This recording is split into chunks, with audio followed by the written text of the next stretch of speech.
The night is thick with fog. A lone rider clutches the reins of his buggy, the wooden wheels groaning as they rattle over the dirt path. The lantern swinging at his side flickers weakly, its glow swallowed by the mist. Hooves strike the ground in steady rhythm, thud, thud, thud, echoing through the trees like a pounding heart. The forest presses in on both sides, its branches clawing overhead like bony fingers. Every snap of a twig makes his breath quicken. Of a horseman with no head, of a rider who hunted the living. He tells himself to focus on the road, but the silence of the forest is too deep, too unnatural. Even the crickets have gone quiet. His horse suddenly slows, ears twitching. The reins tremble in his hands. The wheels creak louder in his imagination. His mount's hooves feel thunderous against the dirt. He's making too much noise. He's drawing attention. The rider is going to find him. And then another sound, striking the dirt behind him.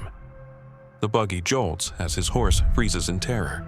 The man twists in his seat, eyes straining against the fog. Nothing. Only darkness. Silence. He leans forward, holding his breath, listening so hard his ears ache. Then they start again. Closer, louder. The ground itself quakes beneath the rhythm. The buggy lantern sputters. The flame bends, flickers, and dies. The buggy stops. The world is plunged into silence and shadow. Even the forest holds its breath. And then, through the fog, a black stallion emerges. The rider cloaked in shadow, shoulders broad, reins gripped tight. But where a head should be, there is nothing. The stump glistens, raw and wet, blood soaking into the collar of his cloak. The man's breath catches in his throat. His horse screams, hooves pounding in terror. The buggy surges forward, wheels bouncing wildly. Branches whip across his face, tearing at his cloak. And then the thunder of pursuit erupts. The Headless Horseman is giving chase. This is no campfire tale. The legend is real. And it has grim origins, born in centuries of blood, fear, and death. Long before America claimed the horseman as its own, Europe whispered of riders who returned from war without their heads. On battlefields across the Middle Ages, death came violently. Skulls were split by axes, crushed by maces, severed clean by swords, or obliterated by cannon shot. Survivors stumbled through smoke-choked air to find bodies twitching without heads, eyes staring from the mudyards away. When villagers later crept onto these fields, what they saw could never be forgotten. Crows feasting on headless corpses, horses standing beside masters who would never rise again, blood soaking so deep it turned earth into mire. It was too horrific to be natural. And so they believed some souls refused to rest, condemned to mount their horses again and again, riding in search of what they had lost. In Germany, peasants feared headless hunters, ghostly riders who appeared on moonless nights, packs of spectral hounds with eyes like embers snarling at their sides. Their horns blared across valleys, shrill and endless, a sound that froze blood in the veins. Some said the horns carried for miles, and entire villages locked their doors, praying the sound would pass them by. In Ireland, the terror was worse. The Dullahan rode, a monstrous figure carrying his head beneath one arm. Its face was bloated and gray, lips split in a grin that stretched too wide, eyes glowing like burning coals. Maggots were said to crawl through its hair, and in his other hand, he cracked a whip made from a human spine. When he stopped riding, someone died. No lock, no gate, No church door could keep him out. Others told of the wild hunt, phantoms of warriors, sometimes skeletal, sometimes headless, charging across the skies. Their howls rolled like thunder. To glimpse them was to invite death within the year. These weren't bedtime stories. They were warnings. For people who lived by firelight and candle flame, hearing hooves after dark was terror itself.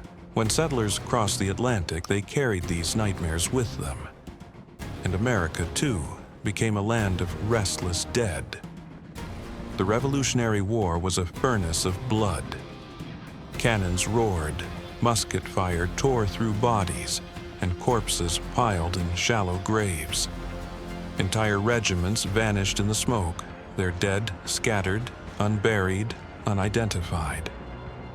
Among the most feared were the Hessians, German mercenaries hired to fight for the British crown. Brutal in battle, alien in language and dress, they were hated and feared. Many were cut down in forests and fields, their bodies left behind on foreign soil.